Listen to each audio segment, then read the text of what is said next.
मन सुंदर में अग्नि चली थी अवनी को फंसाने के लिए। अग्नि यहाँ पर दिमाग लगाती है कि अगर रूही और अवनी के बीच मन मोटा हो जाएगा, शक हो जाएगा, तो नाहर तो अपने बहन के खिलाफ कुछ नहीं सुन सकता है और ना ही सोनी आंटी अवनी के खिलाफ कुछ सुन सकती है। इसीलिए खुद ही नाहर और सोनी आंटी मिलकर के रूही को घर से बाहर कर देगी। और अवनी जहां सपोर्ट करती थी रूही को, तो रूही से ही अवनी का झगड़ा करवा देते हैं। इसीलिए अग्नि यहाँ पर अवनी और रूही के बीच शक पैदा करने की कोशिश करती है और शक पैदा कर भी देती है।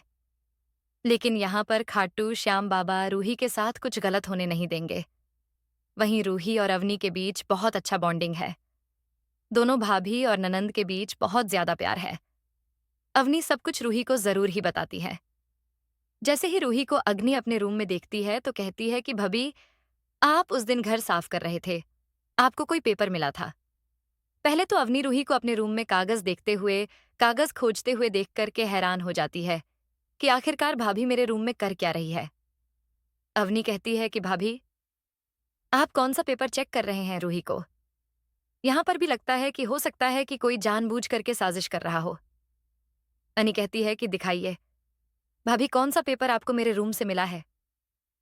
मुझे भी एक पेपर का जरूरत था, मैं भी एक पेपर को कब से खोज रही हूं।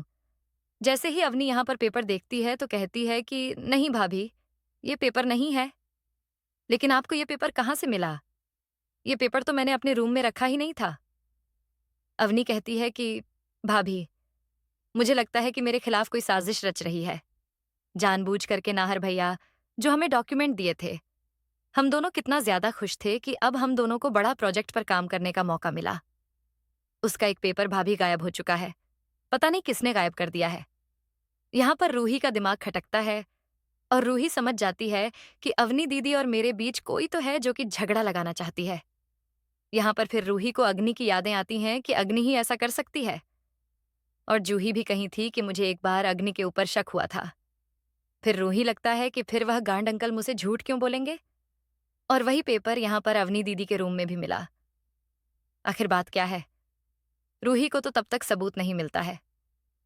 रूही अपनी आंखों से नहीं देखती है, तब तक रूही तो किसी के ऊपर इल्जाम नहीं लगाती है। तो यहाँ पर रूही अवनी को तो कुछ नहीं कहती है और अवनी के ऊपर ध्यान रखती है। जब रूही का शक पूरी तरह से अवनी के ऊपर से खत्म हो जाता है और पता चलता है कि अवनी दीदी के साथ भी गलत हो रहा है, तो फिर रूही को लगता है कि पक्का अग्नि ही इस घर में ऐसा कुछ कर रही है। फिर अग्नि की सच्चाई सबके सामने रूही ला देती है। लेकिन आप क्या चाहते हो? कमेंट करें, अग्नि और नाहर की जोड़ी कैसी लगती है? जरूर बताइए।